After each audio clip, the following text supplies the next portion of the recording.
Assalamu alaikum, dear ones.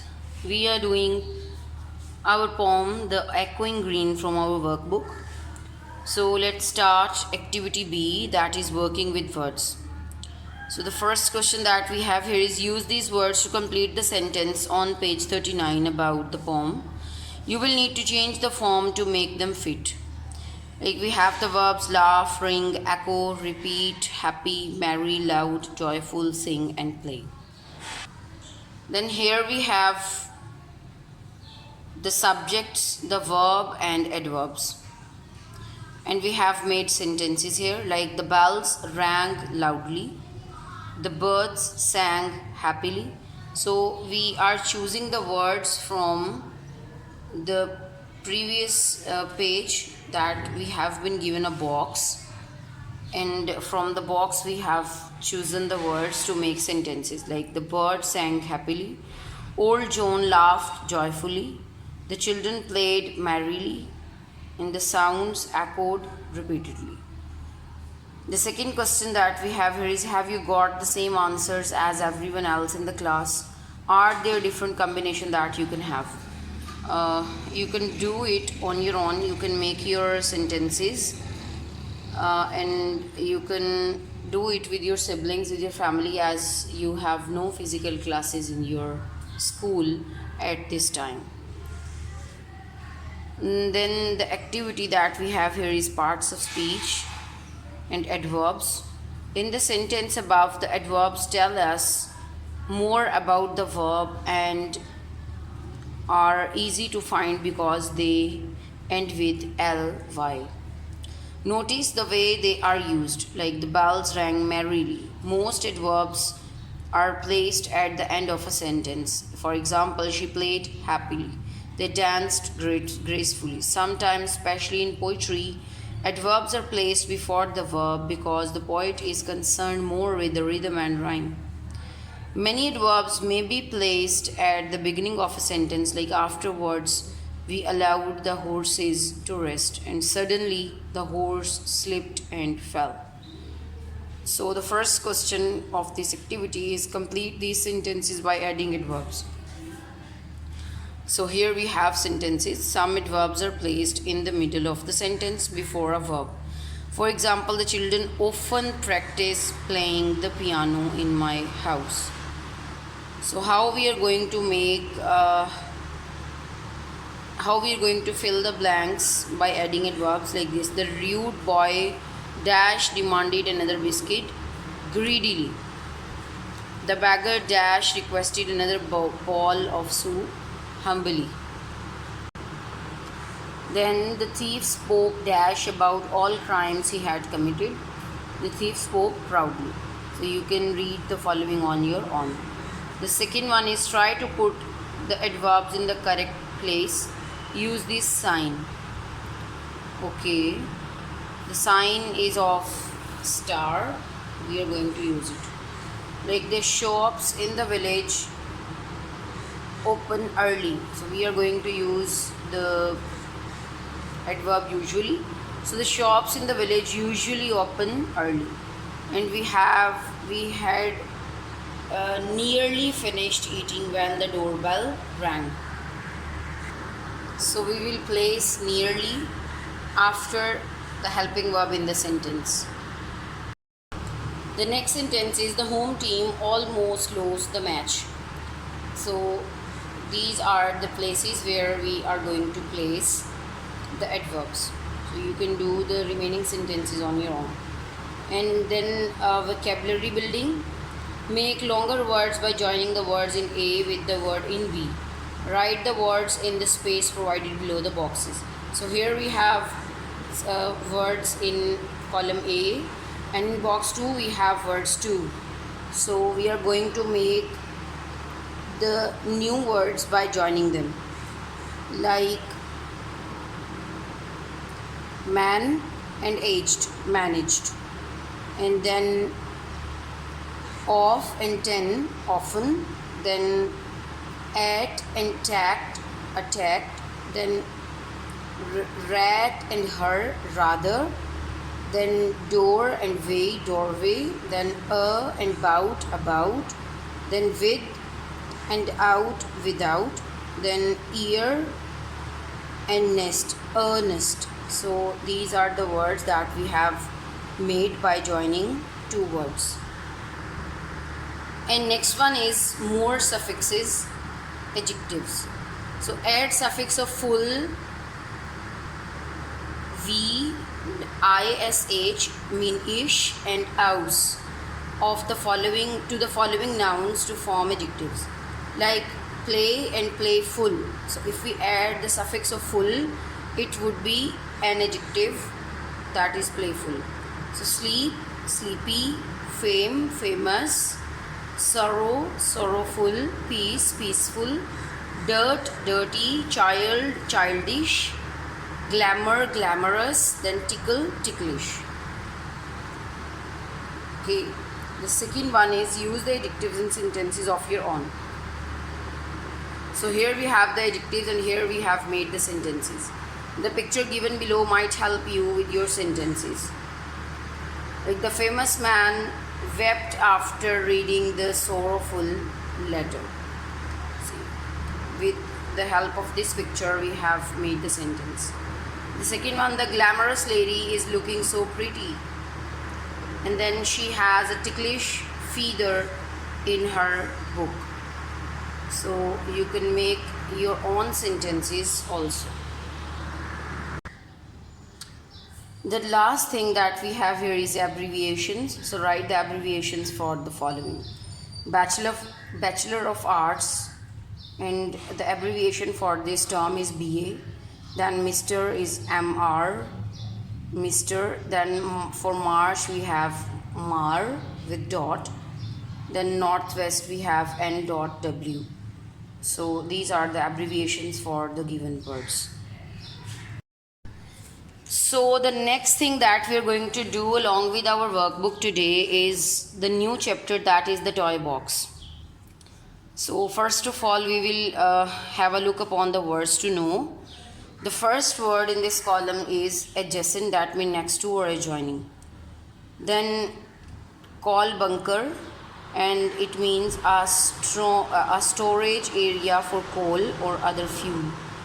Then damp proofed, mean protected against damp or rising moisture. Then impressive mean remarkable or making a strong favorable effect. Then intolerable mean unbearable. Then moodiness mean given to frequent changes of mood or sulky.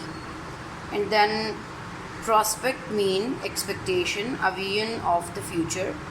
Then scaredy cat means someone who is easily frightened. And then shuddered means shivered and as from fear. Vivid mean producing life like images, colorful and fresh.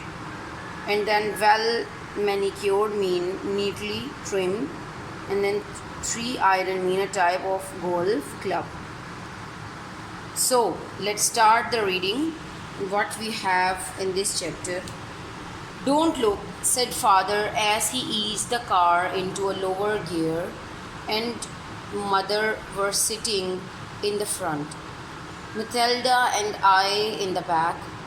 The tires made a pleasing crunch as they passed over the gravel. The tire made a pleasing sound as they passed on the gravel. In sort of concrete. Father drove steadily, trying not to scatter the stones over the well manicured lawn on either side of the narrow drive. I want you both to shut your eyes and only open them when I tell you, said father. So this line shows that there is a surprise in the father's mind that he wants to give to his children. Although we were excited at the prospect of seeing our new house, we did as we were instructed. Mother had told us the week before that suitable accommodation, means suitable house, had been found and that we would be moving in today. Father had said little. You will see when we get there, he said in answer to our questions. The packers had been busy during the previous week. It had been fun living with boxes everywhere. Then suddenly our magical playground had been whisked away and we were left with a few suitcases. So they were just packing their luggage to shift to another house, and it was playful for the children. The large gates we had passed through a little earlier were impressive and the gardens magnificent. Spring blossoms mean springy flowers were everywhere, birds twittered in the trees and bees buzzed about the flowers. So this is the scenery that has been created of the garden in front of house. But now as we listened to the crunching gravel with our eyes shut, the suspense became intolerable.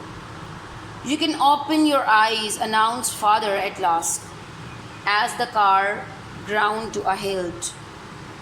Wow, beautifully, said Matilda, as we looked at the house for the first time. Wow, scary, I said. The rambling mansion that stood before us seemed to tower into the sky. It was so high and it was so grand that the boy seemed it like a tower in the sky. It was immense, it was old, and to me it seemed spooky. There is nothing scary about it. You will have a great time here, said father. There is plenty to explore. I haven't seen the whole of it myself. Father, mother, and Matilda went straight into the house, but I, a little less enthusiastic, followed in my own time. I caught up with the others in the spacious living room. Your bedrooms are upstairs, announced mother excitedly, and there is a large room at the side of the house on the ground floor which you can use as a playroom. So mother is just instructing about the house, about their bedrooms, about the playroom, about living area to the children. She led the way along a dark corridor and we followed. The playroom was indeed large but seemed cold and damp, and it was in no use for a long time. We will have it warmed up in no time, Tom, father assured me, noticing that I had shuddered. He went on to explain, because no one has lived here for some time. The heating has been turned off. There is plenty to discover, and you will have fun finding out where all the rooms are.